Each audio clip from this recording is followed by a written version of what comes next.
Make sure we're streaming and recording. Very good. Good evening, Pitcher List. Bleh, bleh, bleh, bleh. Hello, you're recording a podcast. Good evening, Pitcher List fan. Come on, Brett. Figure Just it the out. one guy. No, it's the one guy. We got the Figure one it out. guy. All right. Howdy, Pitcher List fam, and welcome back to Hacks and Jacks. Brett Ford here with Scott Chu talking about hitters on Pitcher List. Scott, we finally made it to the All-Star break at the halfway point of the season. First half has been a lot of fun to watch, especially as a Tigers fan. How are things? Oh, I mean, as a Tiger, obviously as a Tigers fan, they got their butts kicked by the Mariners this weekend. But who's going to complain about having possibly the best team in baseball, right? Like after you have that huge ride, that like from 0.2% playoff percent chance to making the playoffs, winning a series in the playoffs, and then going in next year, you have no idea what to expect. Like, oh, it's a magic run. Can they do it again? Yeah, they can. They can keep being one of the best teams in baseball. So that's fun. It's been fun. We spend the whole off season trying to figure out what's going to happen the next year. And it's always nice when we get to the All-Star break, just to see how wrong we were and in how many ways we were wrong. And those precious few moments of being right so far, right? Like that's kind of how this works. It's a humbling game. Like if you want to talk about humbling, I'm in a points league.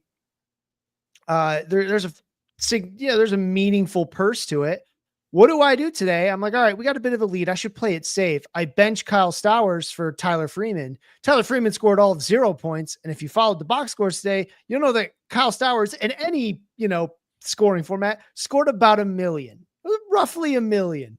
So that was good. That was very humbling for me. I was like, oh, well, what if he goes 0 for 3 with 3 strikeouts, which is absolutely what can happen with him.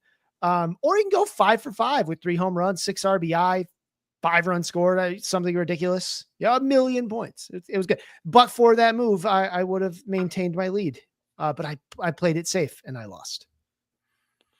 Well, Stowers was fun. He was an Oriole once, and I don't know if you guys are buyers of the revenge game narrative, but this whole series in Baltimore was his first trip back to Baltimore after the trade last season, and he made him pay for it. Marlins took 2 out of 3 from the Orioles, and now the Orioles are 7.5 games back of the third wild card spot, and probably locked into selling at the deadline. As an Orioles fan, that's probably best case scenario for them right now. I hope that they don't compete this year because I want them to be sellers at the deadline. So it's kind of a weird duality, Scott, with our two teams, the Tigers exceeding expectation or continuing to ascend, where the Orioles are on a completely opposite trajectory, and super frustrating to be a fan of currently. But if it's any consolation, last trade deadline, the Tigers were sellers. They sold Jack Flaherty for Trey Sweeney and some other pieces. So just throwing it out there, you can be a seller and still make it. Thank you. I appreciate the optimism. It's a 0.2% chance if we go back to the math, but that's not 0.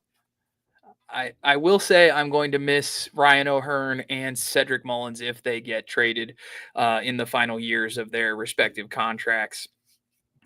They are the most likely to get moved, it sounds like. So those are 2 guys that have been with the organization that have done really great things for the organization. I will certainly miss them as a fan if they do get moved. But let's move into some first half discussions. Touch on a couple things, just from watching 85 games of baseball and enjoying just the first half overall. First thing we should dive into here is kind of first half fantasy MVP bats. There's been a handful of guys that have really propelled teams to success in this first half, and some of them have really exceeded expectations. And of course, they're mostly familiar names. But Scott, talk us through. We'll start with PCA. Pete Crow Armstrong has been absolutely outstanding in the first half. Let's start right there. Yeah, unbelievable, right? So he's sitting at 25 home runs, 27 stolen bases. He's already cleared 70 RBI. That's probably where he had been projected coming into the season was about 70 RBI. We thought he might be hitting towards the bottom of this lineup. He was very aggressive at the plate. Like, it wasn't as though we didn't think he had upside. Like, let's be clear. It's not as though nobody thought Pete Crow Armstrong was a nobody, but we saw him last year be very volatile, right? Go have, high highs, low lows. What we expected coming into this season was some of that, right? Some high highs, low lows. When it's all said and done, he'll probably be hitting in the bottom third of this order, but with a 250, 240, 250 batting average, but he might hit some home runs. He can definitely steal bases. And he decided he's better than that, right? So Pete Crow Armstrong, I wish I could tell you like he was some major, like his plate discipline is still the same, right? Like, and it's not as though his, like launch angle is changed much. It comes down to probably the most simple thing that can happen in baseball. He's just hitting the ball better, right? Like, it's barrels. It's all about barrels. He's hitting them with much more frequency now. He's actually swinging more than he did last season, right? He's making more contact. That's a big deal. His zone contact had been improving. It was below that important 80% threshold last season. That was part of the big issue that we had in those ups and downs with Pete Crow Armstrong. Is you're just going to see that a lot with guys who have a zone contact under 80%. If you're missing more than 1 in 5 balls in the zone that you swing at, you're not going to have a good time. Like, there'll be a while that you can lock it in, like Vicky Moniak locked it in right now. Eventually that'll probably fall away. Nolan Gorman was a guy like this. We've seen a lot of them. Even previously mentioned Kyle Stowers. This is a problem that he's had. We've seen him have these bigs up and downs because when he's locked in, he looks great, but then he loses it just a little bit. And baseball's a bit of a field game. And when they just lose it, they're not seeing the ball well. They're already not that good at making contact in the zone. They have big problems. So that's like the main thing I see that he fixed, right? Which is good because he's getting pitched less in the zone. And so with Pete Crow Armstrong, like, I know everybody's question, is this sustainable? Right. And the question is, what part of it, right? Like, what part of it is sustainable? So we also see Pete Crow Armstrong pulling the ball a lot more, right? Particularly those balls in the air. That's what we love to see. So do I think the power is pretty real? Yeah. I mean, obviously he's going to clear 30 home runs, 35, 40 is tough. It's just this kind of home run fly ball rate, 18%.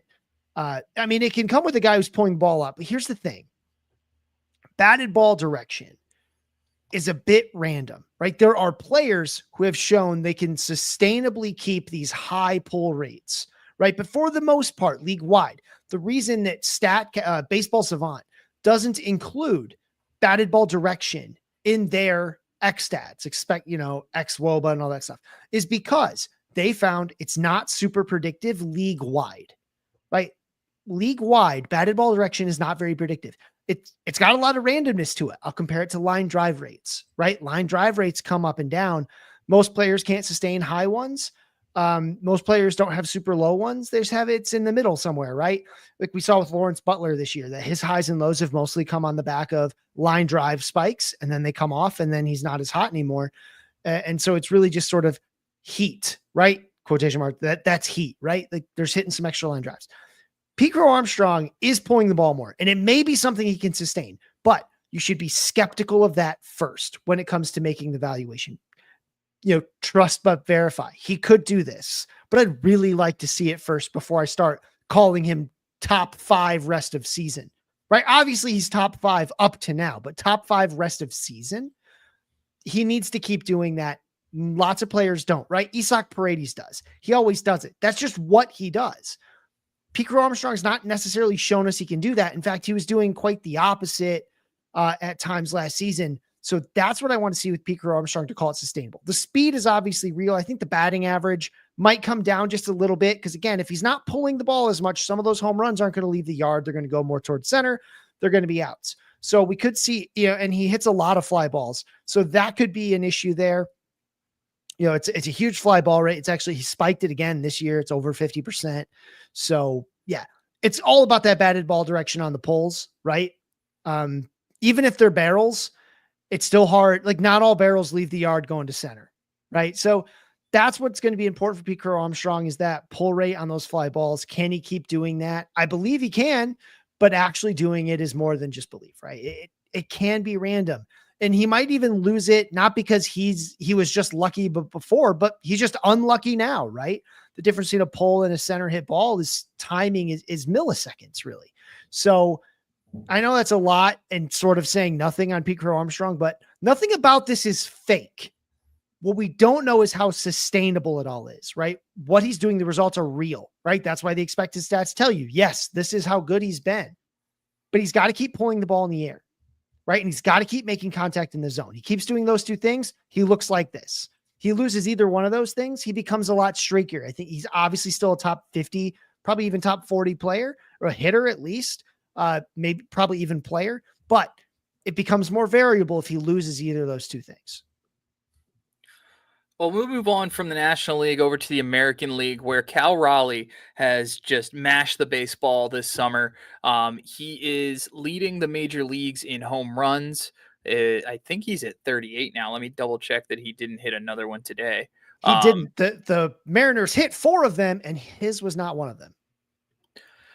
So Raleigh just been outstanding as far as power goes. And he's boosted his batting average all the way up to 259 as well. So just a monster of a season, or a monster of a first half for the Seattle catcher. What has the big dumper been doing that we like so much, Scott?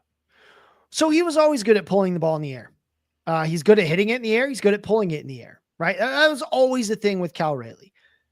He just didn't do it quite this much, right? 57.6% fly ball rate. It's going to be slightly different when they enter in Sunday stats. Pulling the ball 56.4% of the time. And considering that almost none of those are on the ground, like he only hits 25% of balls on the ground, it means a lot of that pulling is happening in the air, right? So that's all legit. And he's still hitting the ball hard. He hit the ball 91 miles per hour on average last year. It's up almost a tick this year. Right. That's cool. The barrel rate is up from 15 to 20%. Like that's a big, meaningful jump. But here's the thing. A 27.1 home run fly ball rate is really, really high. Like there's a reason that he's getting these comps to like, Barry Bonds. Cause in terms of actual home runs at the break, that's the kind of company he deserves. Right. But that kind of home run fly ball rate is generally reserved for like not just the league's best power hitters, but like the elite of the elite power hitters. And in some cases, guys with a lot of power who struggle to get the ball in the air. So those two would be like James Wood and Christian Yelich. So James Wood has like a 32% home run fly ball rate and Christian Yelich has a 32% home run fly ball rate because they struggle to get the ball in the air. Right? They only hit like 25 to 30% of the balls in the air.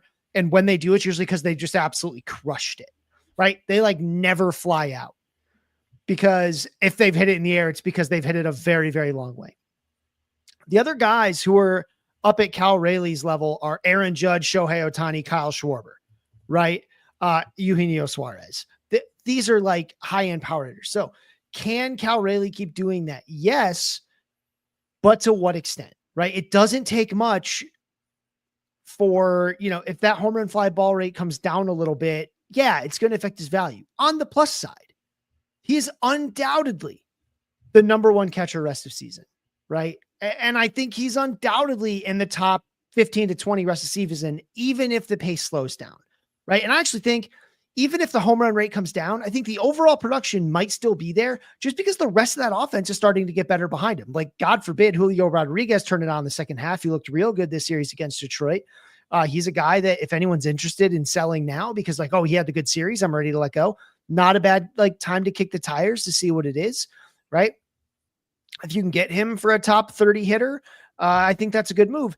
If the rest of the offense improves around him, then, and I know that they look like they might be buyers, right? The Mariners, they've been looking at guys like Eugenio Suarez, like they could use a first and or third baseman, which a lot of teams want to get rid of, right? Ryan O'Hearn, a guy who could end up in the Mariners, just strengthen that offense. That means he gets more counting stats, right? More bang for the buck for the home runs that he's hitting, right? So I think overall, I feel a lot more confident about what Cal Raleigh is. It might not be AL home run record good, but like he can consistently be a 40 home run guy. And it's not I mean, obviously I say that because he's at 38 now, but next year I'm probably projecting him at 40, right? He's going to hit like 50 something this year. But next year I think it's still 40 because he's just got that kind of power. And it didn't take much to go from what he was, which Cal Raleigh was a 30 to 35 home run hitter, but a little bit of a batting average problem because if those fly balls didn't go to the pull field, it wasn't great. And he doesn't run. So it's like, I mean, that big dumper's for hitting bombs, right? It's not a sprinting man's, not a sprinting man's body that he's got. So he's got 9 stolen bases. I mean, that's the most surprising part of this all is 9 stolen bases. Like he's on pace for like 17 of them. That's silly. Yeah. Cal Raleigh absolutely.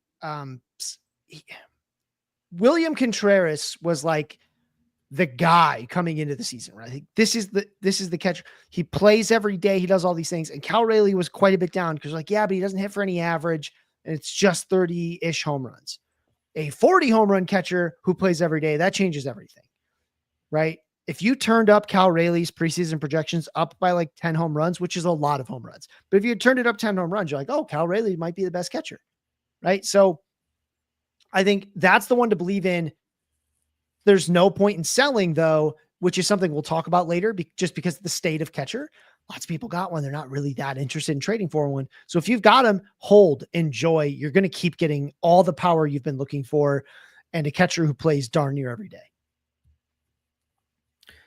Well, speaking of guys who play every day, there's one who has played almost every day this season who hasn't done that traditionally, and he's absolutely carrying fantasy teams this first half because of how good he's been, and that's Minnesota Twins outfielder Byron Buxton. Other than staying healthy, what's Buxton doing that has kind of ascended him to that next echelon of fantasy production this year? Hitting for the cycle on bobblehead day, baby. That's what he's doing. So Byron Buxton is still Byron Buxton. If you look at the expected stats on Byron Buxton this year compared to last year, they're super similar, right? Like he's a little better in terms of like hard hit rate. It's a mild improvement. He's like pulling the ball a little bit more, but he's hitting fewer line drives. It's all about the same. He's still Byron Buxton. He's just playing, right? Like he's in games, right? So last season, like his WRC plus coming from 20, let's start with 2021, post COVID, his WRC plus on each season, 171, 135, 96, 141. And then this season, 151, right? This isn't even his best one. He was actually arguably better than this for 61 games in 2021. But he only played 61 games, right? Because I went through those numbers, that 121 and 171.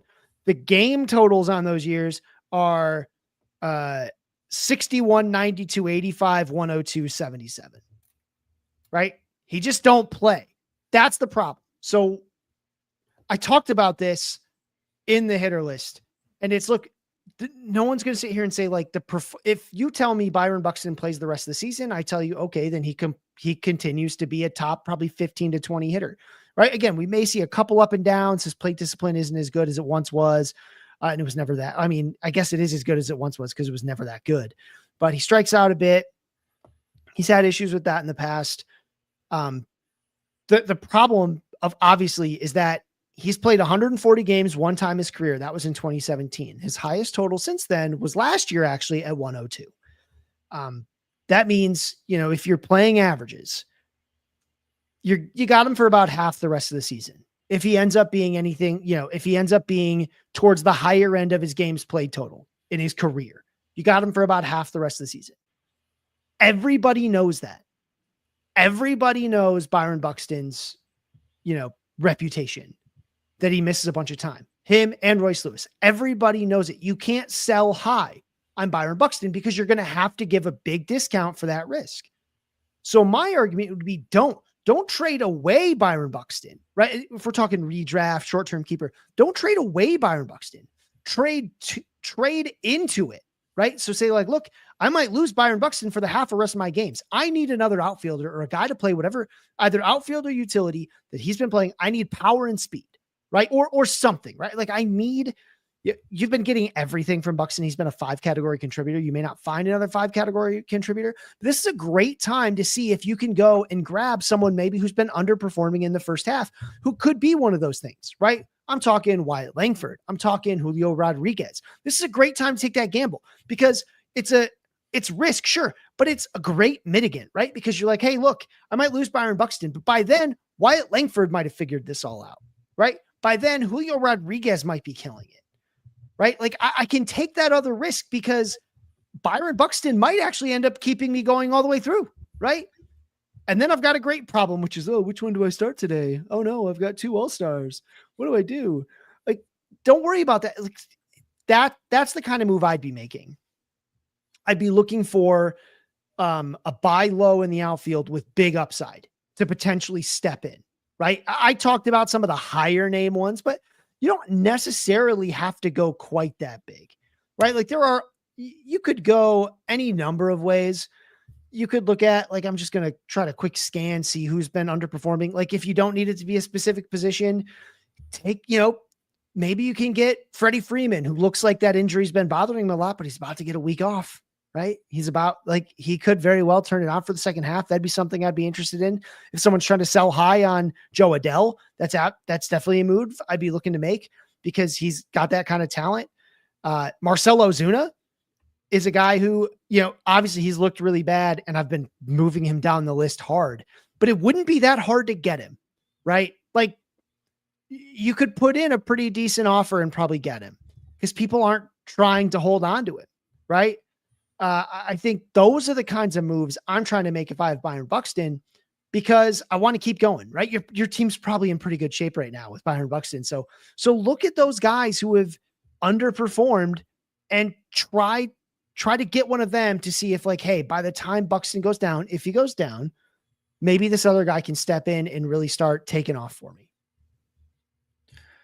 Yeah, you'll laugh at this, Scott. My very first pitcher list article in March of 2023 was titled, "But what if he stays healthy?" And it was basically guys who were being underdrafted because of their health risks. And guess who was the headliner in that one? It was your boy Byron Buxton. And of course, one of the things that I said is if he reaches 500 plate appearances for the first time since 2017, he could be a top 25 player. And lo and behold, here we are halfway through the season. He's got 330 plate appearances and he's darn close to a top 25 player in fantasy. Oh, I mean, he's a top 15 player in fantasy right now. Here's the problem. You say gets to 500. Let's start with 400. He hasn't been to 400 either. So obviously it's a huge risk. But again, my thought is don't trade away the injury risk guy because you're going to have to give a big, huge, giant discount. Ride that wave and trade for his replacement if he goes down, right? It could be a high-end guy. It could be could be more of like a sleeper, whatever it is. And we can, if you want to reach out to me on social media, if the Chu fits over on Twitter or, scottchu.pitcherlist.com over on Blue Sky, or get me on Reddit, Chusif Esquire at the AMAs. We can talk about guys you might try to trade for with what you have, but that's what I would be doing if I had Byron Buxton. Well, we'll take a quick break. When we come back, we'll talk more first half stuff after this. First half stuff. Could I be more generic? I mean, if you tried, you could re-record it if you want. Yeah, I might have to. We'll be back with more baseball after this. Sorry. What's that? So we'll be back with more baseball stuff after this. Yeah, hey, we're going to talk more baseball. We like baseball. Welcome back to Hacks and Jacks. Brett Ford here with Scott Chu, talking hitters on Pitcher List. And we are diving into some of the biggest stories in the first half. We talked about fantasy MVP candidates over the course of the first half of the season. Let's talk about some big surprises from the first half of the year, at least from a fantasy perspective, Scott.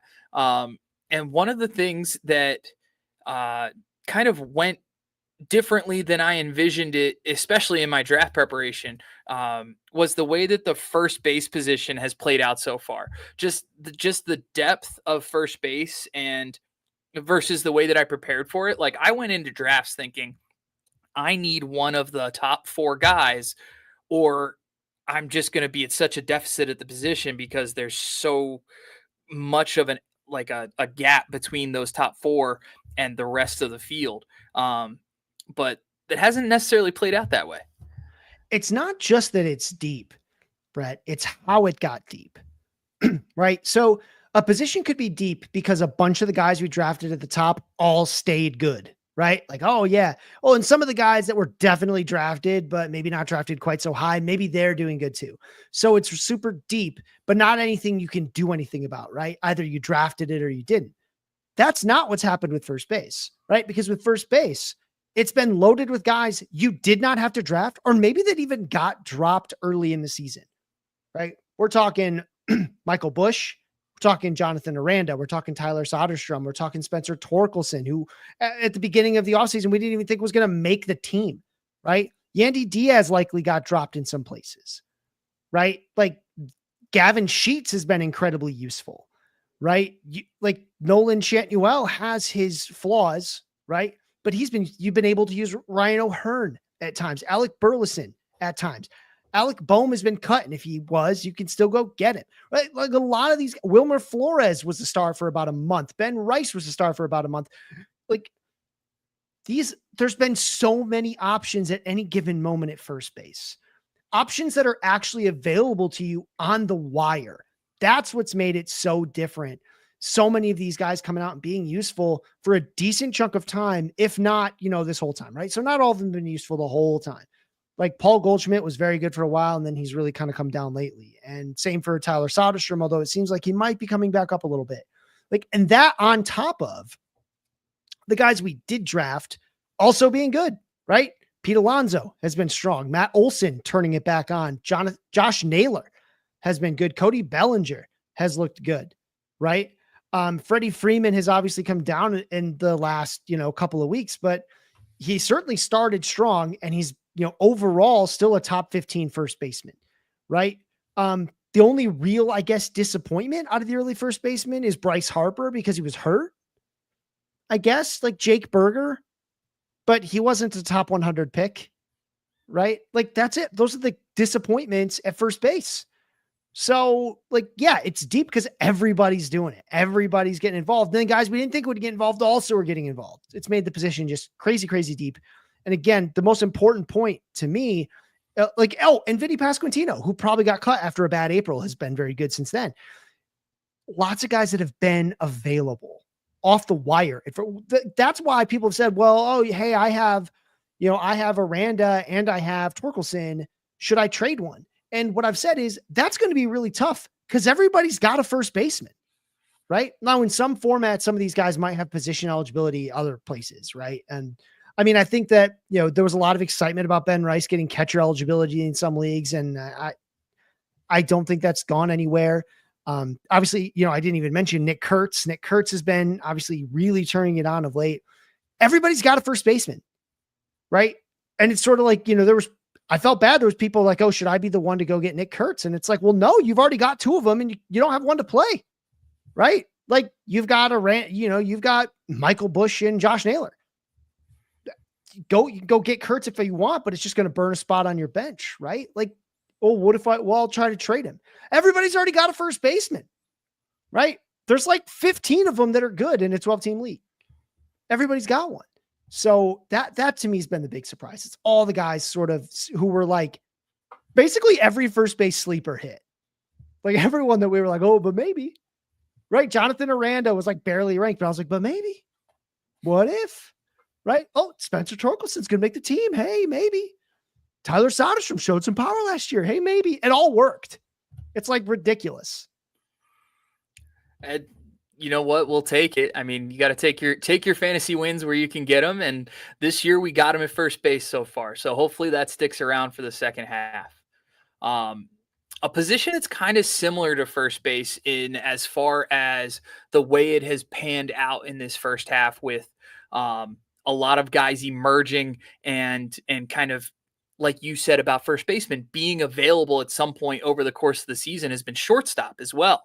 Now, granted, there's not quite as much depth there, but the shortstops that are ascending so far in this first half have provided some depth to the position, and it is as strong as we probably thought it was, maybe stronger.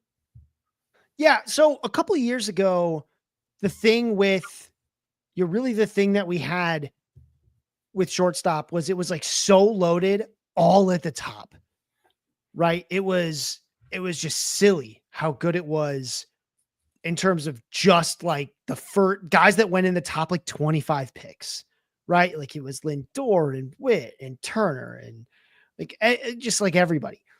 That's not what it, as you sort of alluded to, that's not what it looks like now. Like, yes, the top of this position is still dominated by guys that were drafted early, right? Ellie De La Cruz. Bobby Witt Jr. is actually the second best shortstop on the season this year. As much as it's felt like a quote unquote disappointment, he's still there. Trey Turner, Francisco Lindor, they still dominate the top, right? CJ Abrams up there as well. Bit of a disappointment in Mookie Betts and Gunnar Henderson, but they've been serviceable. But you're right. It is the other guys that have come up, right? Now, you probably had to draft him, but Jeremy Pena has been, he's been fantastic. Geraldo Perdomo has just, especially in points leagues, this dude's been an all-star. He's been good everywhere, but especially in points, right? Zach Neto, who really broke out last season, was going to miss the first month. And we were like, there was a lot of trepidation on draft pick. I'm glad I kept him in my ranks where I did because the dude's, he's already a top 10 shortstop despite having like 100 fewer plate appearances than some of these guys, right? Trevor Story. Trevor Story is the biggest surprise because like his plate discipline is still garbage, but he's finding a way to get it done, right? He's the one I'm most skeptical of long-term because he's got, as I've talked about a lot, 2 risks, right? He's got performance risk because he swings a lot. He doesn't have great contact ability, but he's hot right now, so you got to ride it. But also he has massive injury risk, right? Like every much the last few years is a guy like Buxton. So that's a concern, but he's still going. You've got Ceddanne Rafaela, who's, again, he's up and down as well because of the nature of his game. You've got Jacob Wilson, who was top 5 not long ago. He's had quite a big slump. He's still top 12, right? He's still putting a lot of balls in play. And then you've got, Zach McKinstry has come out of nowhere. O'Neal Cruz has been very frustrating for the last month, but when he's hot, he's one of the best in baseball. You've got Dansby Swanson being that, like he is every year, just reliable dude, right? There's so many options here. You got Willie Adames, who's been pretty good over the last month, right? He's starting to come up. Don't even get me started on Javi Baez, who's been useful in fantasy multiple times this year, right? Like that was not anyone's bingo card. So, the one thing I will say about this position is there's 2 guys who have not been good so far that I think will be a lot better. One of them, mostly because he's been hurt, Corey Seager. He got hurt, then he had a really bad month. It's not going to be long before he's in the top 15 to shortstop. Another guy I think really can turn it around and be much better than he's been ranked so far. That is going to be Anthony Volpe. I still believe that in the power and speed there. I know he's looked just god awful at times for the Yankees, especially while they were slumping, but I do think there's something there. So keep an eye on him while he's on the waiver wire, which is probably where he is in most leagues. Go ahead and just keep an eye on him, right? In those 12-team leagues, that's where he probably is. Just, be aware of it. See if he starts turning around. The guy I'm not a super big fan of right now, even though he's hitting okay since rejoining the team, Ha-Seong Kim. Because shortstop has been so deep, you just kind of don't need this. His playing time's a little bit in question. Like he's been playing most every day other than those couple days where I guess he was hurt. I don't know. But man, there's no power in that bat, right? Like there wasn't that much before. And he was hitting the ball like 83 miles an hour off the bat in the minors. And it's like about the same here in the majors. Not super interested in that. Honestly, his return, happy for him personally. But it kind of stinks because Jose Caballero is becoming a very useful player to have because he was leading the Major League Baseball in steals, and he's got he's still playing, but the path's always harder. Thankfully, the Rays are always hurt. Someone is always hurt over there. It's getting some playing time, but yeah, shortstop, crazy deep. And it also means you don't need to hold on too long to like the Mason Winds of the world, right? There's options. Go ahead and in 12 teamers, especially the ones that don't have the middle infield, just burn and churn. The position is proven it's deep enough to do that. You don't have to hold, especially those guys that you didn't really take in the top 150 anyway. Well, we move on from a couple positions that have been deep and shown a lot of exciting things at each position in first base and shortstop to a position that I don't know if depth is the right term for it, or a lack of depth is the right term for it, but at the very least, there's been some surprises at the top as far as this positional depth chart in fantasy drafts this preseason. And that's second base. Second basemen have kind of struggled league wide.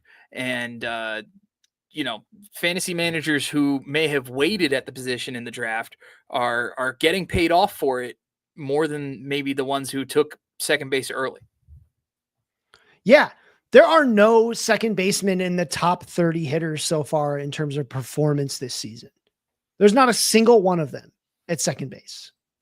The best second baseman on the year so far has been Jose Altuve, followed by Brandon Lowe, Brandon Lau, who, let's be clear, actually started off terribly. He had like a terrible April, and he's still the second best one. And like Jose Altuve's had moments where he's looked terrible. They're still the best ones because the position's just been garbage, right? In terms of like fantasy value, it's been garbage. And a lot of that happened at the top, right? So Ketel Marte's been good when he's played, but obviously he missed time. He's about 100 plate appearances short of where he needed to be.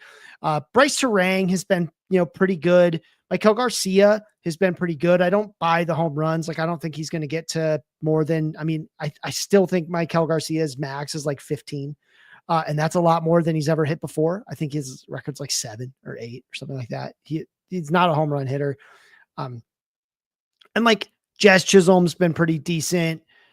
Some guys have been decent, but this position right now is dominated by guys who we took after pick like 150, 200. Between Lau and Garcia, Nico Horner, Zach McKinstry, Brendan Donovan, Gleyber Torres, Otto Lopez, right? Marcus Semion's had a resurgence to get himself back into the top 12 at the position, right? But even then, I'm still a little worried because I was like, dude, the last time you had a slump, it lasted a calendar year, right? Like, it was bad. Like, how much can I trust that? Now, there are players at the position who I think are going to get a lot better, right? Unfortunately, it's not probably Matt McLain. I still have some issues there. Like, he's getting a little better. I have nothing good. I don't have any good news for you on Ozzy Albies, who's probably the biggest disappointment at the position this season. I don't have a lot of positive news for you on Xander Bogaerts. I do think there's a couple of Orioles who can really maybe turn a corner here. That's Jordan Westberg, who is really aggressive. We had a great article come out about it last year. He has a high swinging strikeout rate or a high swinging strike rate and a low strikeout rate because he's super aggressive early. However, that can also make you very streaky, right? Because you're not giving yourself a lot of pitches to see, swinging at the first thing you get. So you're going to be really sensitive to changes in how pitchers attack you, right? You've got to be seeing the ball really, really well to make that work. He's shown he can do it in the past. I think he can get back there.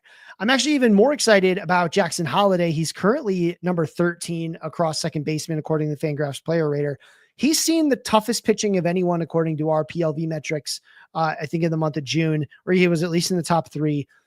And he held his own, right? He didn't have a great month, right? He didn't have a great month, but he had a decent month. And that's a young player who has had a lot of ups and downs, right? He's someone who I think can really turn a corner, be good the rest of the way, be a starter for you. So if you've been relying on Zach McKinstry, you might consider going out and trading for a guy like Jackson Holliday, because I don't have that confidence in McKinstry. As much as I love him as a real baseball player, this kind of offensive performance is unlikely to continue. But yeah, I think those two guys can really turn around. I think Colt Keith is showing some power, and that's interesting.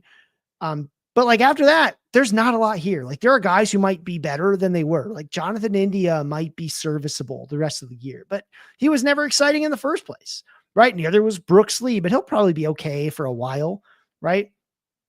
Andres Jimenez couldn't get it done for fantasy when he was hitting 4th. You can't get it done when you're hitting 4th. When are you going to get it done? Right? So it's a scary position. I mean, I think at some point Christian Campbell comes back and maybe he shows us something. Nick Gonzalez, for Pittsburgh, has been showing really strong plate discipline lately. I'm kind of interested in that. But this is a position where if you don't have a good one, you're going to keep throwing darts at the wall, because the only advantage you have is that nobody is like, oh yeah, I'm being carried by my second baseman. That's nobody, right? Except for like, yeah, I'm being carried by my second baseman and I'm in 10th, right? Like that's how that works. So no one's being carried by their second baseman. So you can kind of keep throwing darts out there, right? I recommend against trading for a second baseman, because what one's it going to be? Right? Either someone has one of the good second basemen, they're probably not that interested in giving him up because you're not going to have a good one to give back to them. Not like you would with outfield or first base, something like that. And like, because nobody's got one. Like nobody, like very few people in your league are feeling like, oh, I feel really good at second base. Like I think this can work, right? There's like, that's half your league and they're probably not all competing, right? So that's a tough position to trade for. I'd keep throwing darts at the waiver wire, seeing what you can get, right? Jose Caballero keeps playing, like go get your stolen bases. Xavier Edwards he's hitting for average. He's not running the way we hoped, but he's running a little, right? If Tommy Edman, heats up a little, go get him. If he stays cold, go ahead and let him go, right? Just keep burning and churning at second base. Some people are going to cut players who are probably worth scooping at any given time. Just, if someone cuts Jordan Westberg, just kind of, pick him up, shake the leaves a little bit, see if anything falls out. That's the way I'm handling that in leagues where I don't have a second baseman, and it's going okay. It's going okay. And unfortunately, I wish I could say like, oh, I've got these big sleeper names that are definitely available in your league to go get, right? But there's a reason we started this year talking so much about Kyren Paris. It's because we already thought short second base was shallow. We already thought that, even though we saw every flaw in Kyren Paris, we knew exactly what he was. We're like, yeah, but second base sucks, right? Like if he breaks the mold, this could work. And so we're going to keep doing that at second base. And it's okay if you're doing that. Don't panic because you're weak at second base. Everybody's weak at second base. Yeah, I'm just kind of taking a scroll through the second base rankings, and like nobody's really got an advantage there. Like nobody's really got that one guy who like, oh, I've got Cal Raleigh, I'm going to beat you at catcher this week. I have that position locked up. I don't have to worry about it. Like there's no ascendant second baseman like that in the league this year. And it's going to be tough to identify who that's going to be the second half for sure. Yeah. Like, do you know who the best second baseman's been for the last month? Zach McKinstry. So if you're getting an advantage from second base, you're going to find that it's at a specific category or two, right? Like, oh, I've got Jose Altuve. I'll probably get more home runs than your second baseman. I've got Brandon Lau. I'll probably get more home runs than your second baseman. I'm streaming, Michael Garcia. I'm probably going to have a better average than your second baseman, right? Or Gleyber, I've got Gleyber Torres. I've probably got you on runs and batting average on your second baseman. But after that, it's a crapshoot, folks. Like Nolan Gorman's a top 12 second baseman this last month. He's hitting 224. Right. And it's not like he's got a whole bunch, like he's got decent counting stats, like for a second baseman. Over the last 30 days, he's got 17 runs and 15 RBI. Guys, that's not that good. Right? Like it's fine. Right? Like he's not a top 30 hitter in the last 30 days. Heck, I don't even think he's he's not a top 60. He's hitter number 90 the last 30 days. Nolan Gorman. Again, I'm talking a lot about second base. Just keep throwing stuff against the wall to see what sticks. Don't go crazy trying to trade, because most people don't even have a good one for you to trade for anyway. And they certainly don't have two of them. Right. So just keep throwing stuff against the wall, see what sticks. Look at the name, all those things, go for it.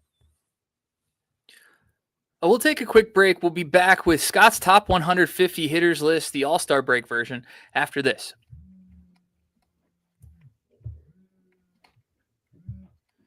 All right. We have 44 minutes. I feel like we filled that time very nicely. So we'll just skip over the catchers and Braves offense, and we'll go into the hitters list.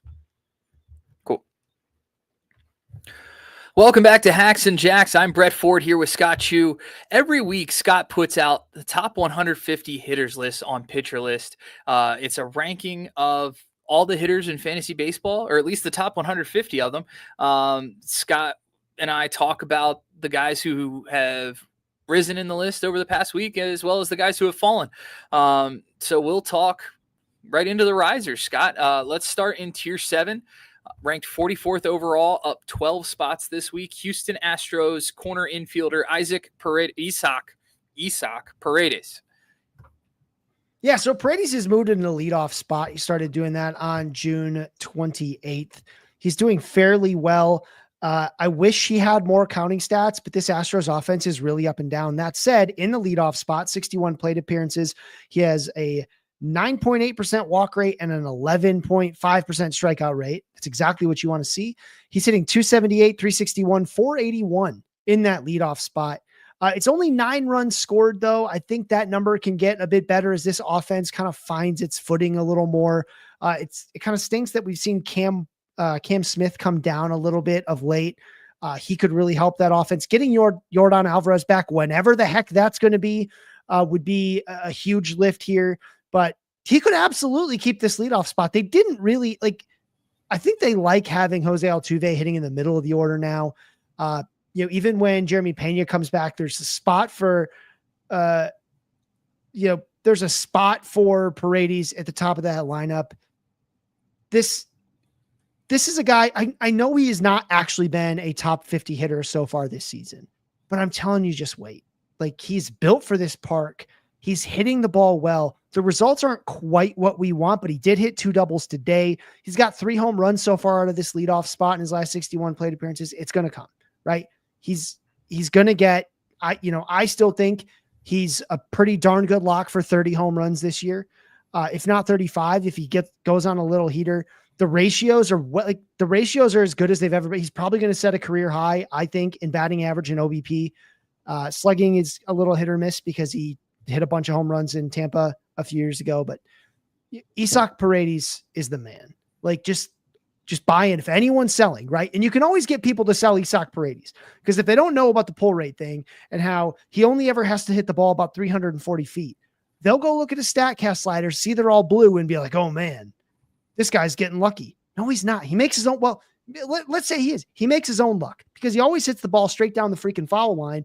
And that means he does not have to hit the ball. And you can have an average exit velocity of 86 miles an hour when you only have to hit it 340 feet, right? You can do that, right? You don't need it to be perfect. They don't need to be barrels, right? He has a subpar barrel rate. And he doesn't need one, right? Because he's not actually trying to hit the ball that far. So that's why he's always going to overperform his expected slugging, is because expected slugging, as I mentioned earlier in the show, StatCast does not factor in batted ball direction, right? But if you go to our pitcher list site, you look at his player page there, you'll see better expected stats, not great still, but better, because we do factor in that angle. And nope, I said batted ball direction can be a little fluky. Isaac Paredes is an exception. He always pulls the ball. It is 100% what he's trying to do. He always does it. And that is a bankable thing. So again, if anyone's trying to sell low, if you can get, if you can kind of get them to look at those blue StatCast sliders and be like, oh, this isn't right. No, it is right. It's exactly what it's supposed to be. And he's still going to hit 30 home runs. Yeah. I was kind of surprised when I looked at his home and road splits. He's got 19 home runs on the season. Only 10 of them are at home. So that doesn't make sense. It doesn't make sense. That's not how this is going to work. Just give it time. I think there's room for positive regression there. I think that he's got a chance to, like you say, crack 30, crack 35. So good signs there for Isaac Paredes. He's up to 44 in this week's hitters list. And Scott, I don't know if I should just mute my mic and give you about 15 to 30 seconds to just yell into yours here for the next guy that we're going to cover. But I know this is a personal favorite of yours, and he was the cover boy for the hitter list this week. You take your opportunities when you can get them. I already got my little GIF/video clip that Sperry made for us last week about, getting torqued, which, you should all do when you have a moment to just get a little torqued. It's good for you. It's good for the soul. So Torque did have a bit of a down, I don't want to call it down week because he's still been quite useful, right? He's still hitting home runs. He's still doing the things that we want him to do. He's striking out a little bit more this last week. I'm not overly concerned about it because like his rolling strikeout rate still looks real good. It's nothing like the high 30s and 40s that we saw last year. The walk rate is, average, which is fine. I think that he's going to continue to be a top 50, he's going to be a top 50 hitter the rest of the season. Right. Right now I rank him at 64 because I'm trying to slide him back up there because I had to factor in the risk. But if you were to ask me, Scott, are you willing to take a chance on Spencer Torkelson? Yes, I do think he's got a chance to be a top 50 rest of the way. And I wouldn't be shocked if that's where he was when we come back from the break. So big fan of Spencer Torkelson. He's still doing all the things we want him to do. And as I've mentioned before, and I've showed those process rolling charts on our site that bring in his power, his contact ability, his decision-making. Spencer Torkelson's been one of the best swing decision makers in the league all season long. None of that is really changing right now. His contact ability is suspect. That's where the strikeouts come from. But this dude makes the right swing decisions. And as long as he keeps doing that, that ceiling is going to be there for him to be a top 50, if not at times top 30 hitter in baseball. Well, we'll move on from the Detroit Tigers to the Boston Red Sox. The Red Sox are hitting the ball really well recently and have climbed your ranks in part because of it. Both Ceddanne Rafaela and Trevor Story are up 36 spots this week to number 86 and 88 respectively in the list. And Rafaela's really broken out. It's kind of been more of a story of what he's doing, and Story has kind of quietly ascended the ranks. What's happening in Boston? This team is crazy hot right now, and that stuff tends to be really contagious. So the biggest thing with Rafaela is the strikeout rate has really come down over the last few weeks. I mean, it's way, way down. He hit another home run today to give himself 2 more RBI. That drop in strikeout rate is a big, big deal for a guy who just does not walk, right? But he's brought his season-long strikeout rate below 20%. It's actually much, much less than that. If you go back to June 27th, right? A guy who at times was striking out at 40% last year, 9.1% strikeout rate over his last 55 plate appearances. That does not include today, where he did strike out one more time, but only one more time. So he should still be probably around 10%. That's fantastic. While hitting the ball on average 93.1 miles an hour, slugging .811 in that span due to, one, a bunch of home runs, but also a boatload of doubles because dude can fly, right? Rafaela's got power and he's got speed. With this contact, he is a scary good player. Now, volatility has also been a big part of Rafaela's story. It's not like he's like one of these ground ball guys or anything like that. The zone contact has been a lot better this year. That's the thing that's kind of carrying him right now. It was always hovering at or below that 80% mark that I've talked about so many times. That's looking a lot better right now. As long as that stays up, he can continue to really look like a guy who can probably go 25 home runs, 25 stolen bases. But I think the batting average is probably going to come down, but hey, he keeps making this kind of contact. I don't know. I mean, when I like the zone contact's a big deal, although I shouldn't bury the lead. His hard hit rate is up over 10% from last season. His average exit velocity is up over 4% from last season and 5% from the year before that. His barrel rate is darn near doubled, right? Like the quality of contact has gone through the roof. Now, the one thing these stats cannot differentiate is heater versus skill change. He's been doing it for a while. So that means, there's a decent chance there's a skill change here. We just don't know to what degree, right? Because you can have both things at the same time. You can have made a change for the better and also be hot. So I would expect this to come down just a little bit because, it's just risk for a guy to always be this much better than he's ever been before, but he's definitely better than he's ever been before. His stats page on his pitcher list bio, there's a lot of similarities between Ceddanne Rafaela and Pete Crow Armstrong as far as what improvements they've made, what adjustments they've made, and kind of the stats that have reflect that. The zone contact rate has increased, the strikeout rate has come down, and the home run to fly ball has gone up. So, well, they're very similar players. at some levels, right? Especially if you look at what they were last season. They were guys that can hit double-digit home runs. They can steal a bunch of bases. They never walk, and they struck out quite a bit because they had contact issues, right? They were both sub 300 OBP guys, right? Like, I mean, heck, Rafaela's OBP on the season is still only 313, but that's a big deal for Rafaela because that's what those guys have to do. They have to be able to make contact in the zone because they're not trying to walk, right? Like Sal Perez never would have been Sal Perez if he missed too many balls in the zone, right? He could be crazy aggressive because he didn't miss in the zone that much, right? So these guys had to get better at making contact in the zone.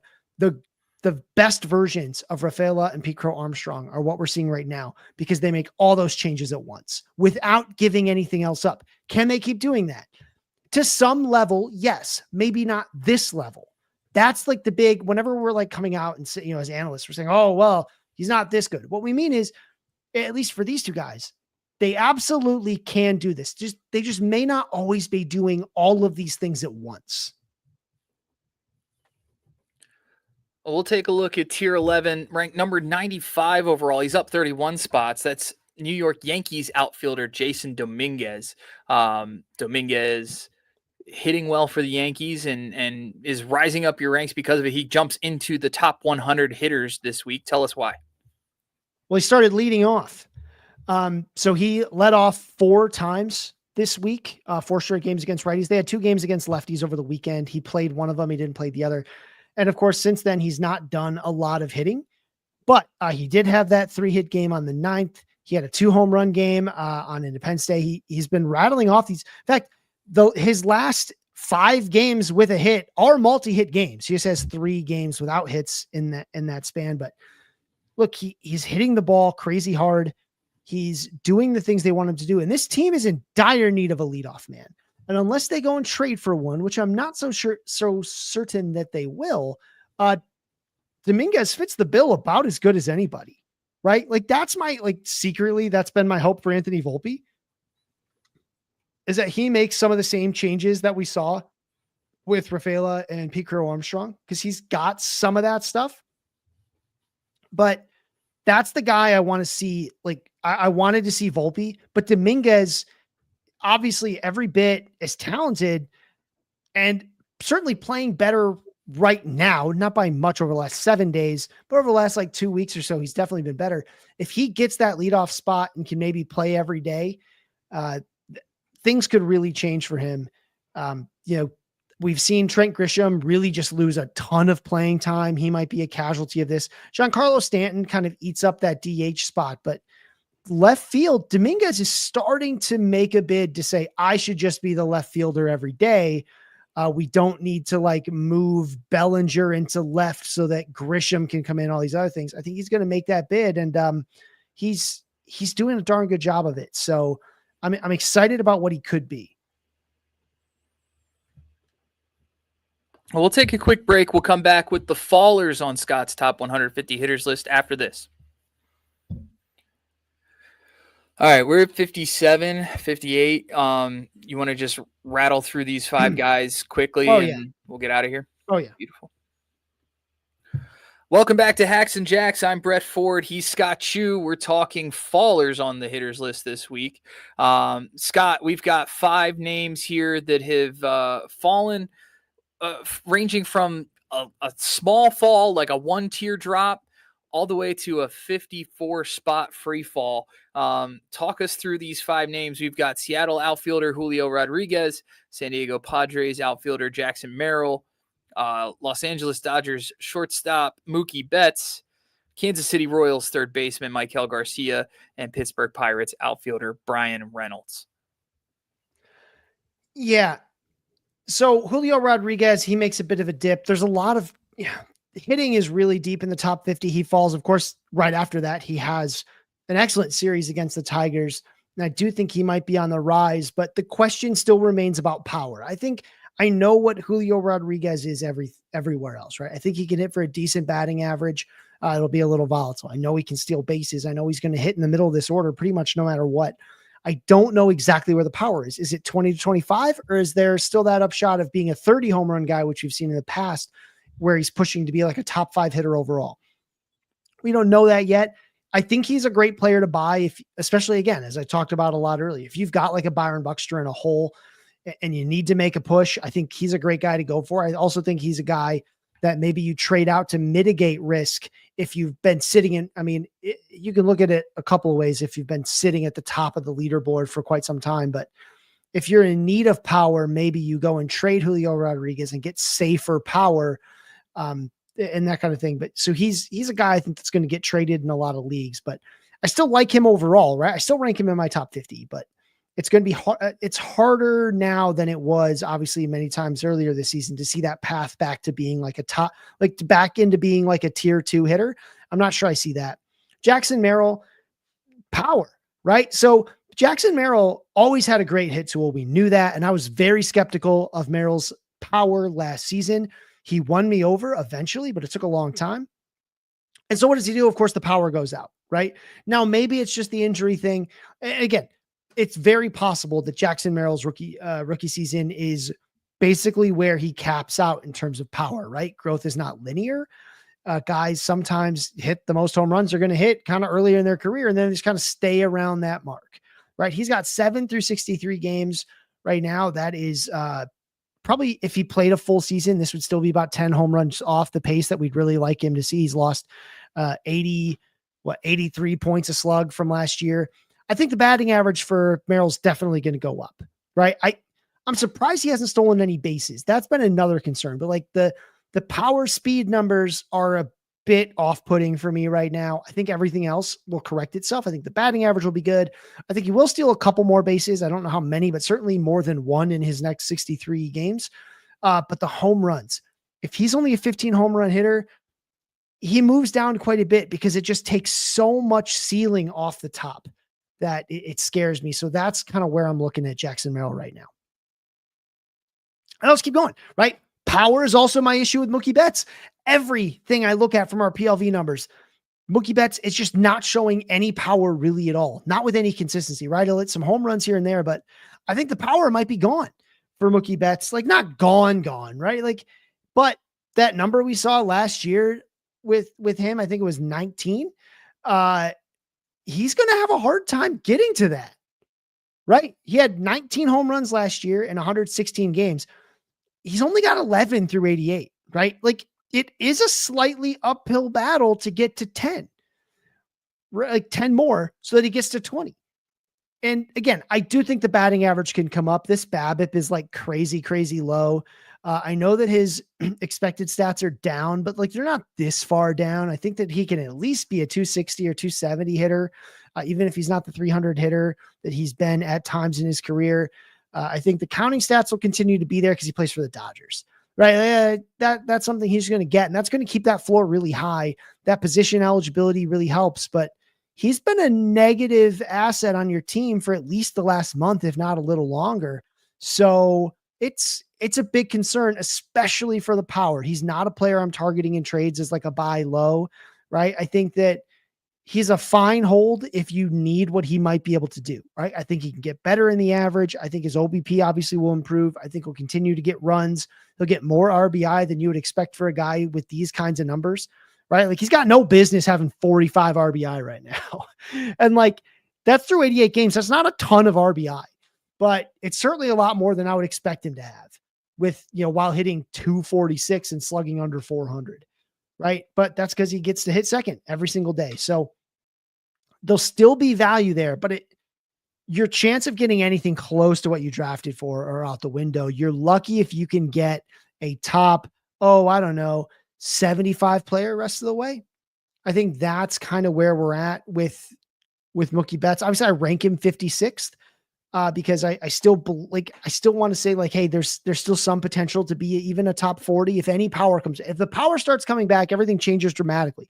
But if the power doesn't come back, you're hoping you get a top 75 to 80 hitter.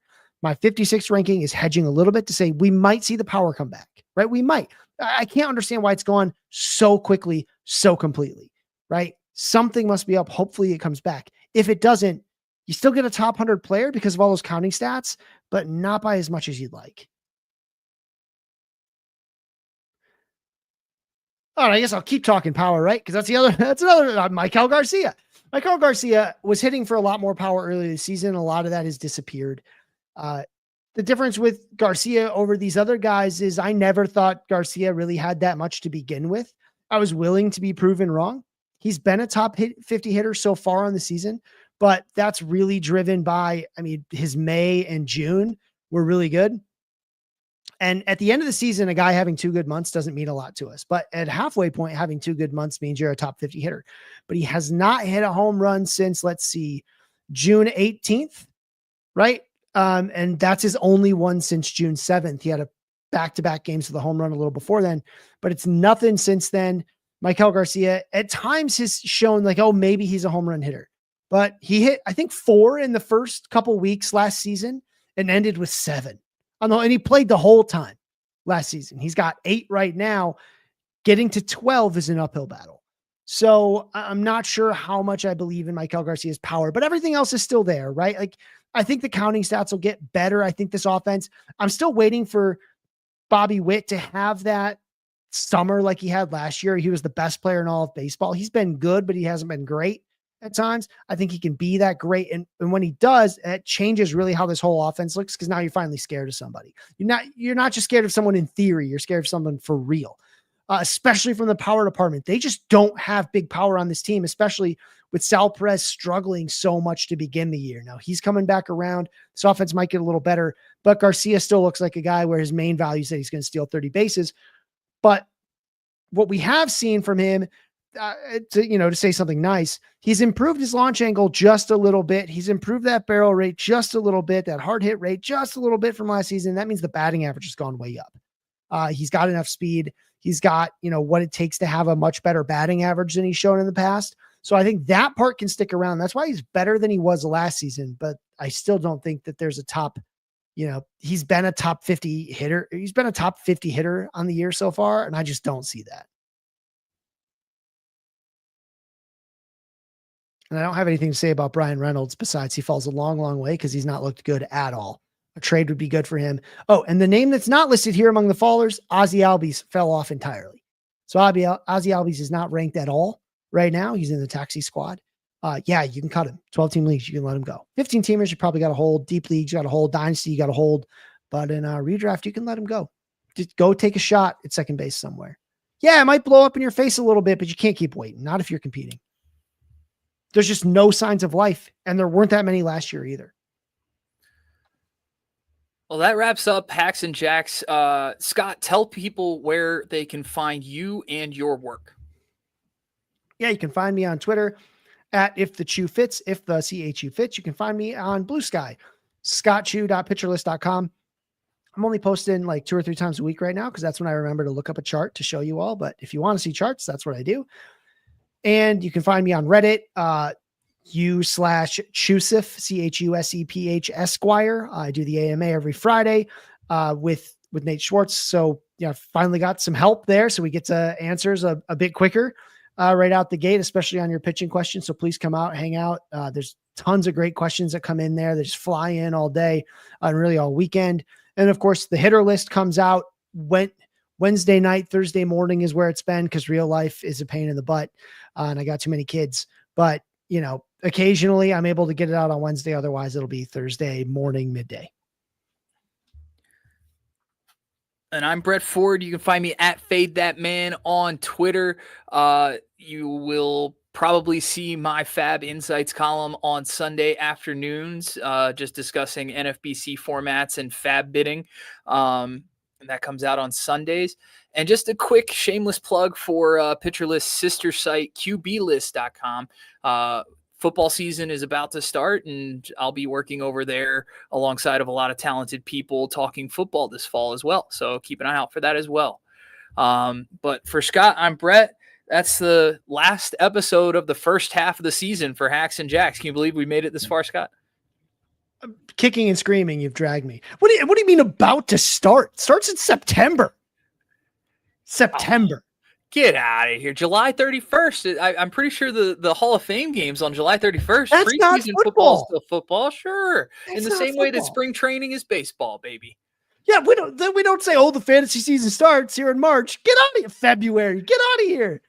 I'm Start. already drafting, man. I'm in the Scott Fish Bowl. We're rolling.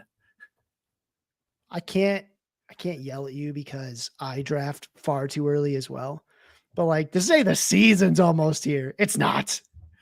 I've been dreaming about it since last night. Really, is what it. But, That's a long time. That's hours, whole hours. For Hacks and Jacks, I'm Brett. He's Scott. We'll be back same time, same channel next week. See you later. All right, good job. We got through it. 109. That's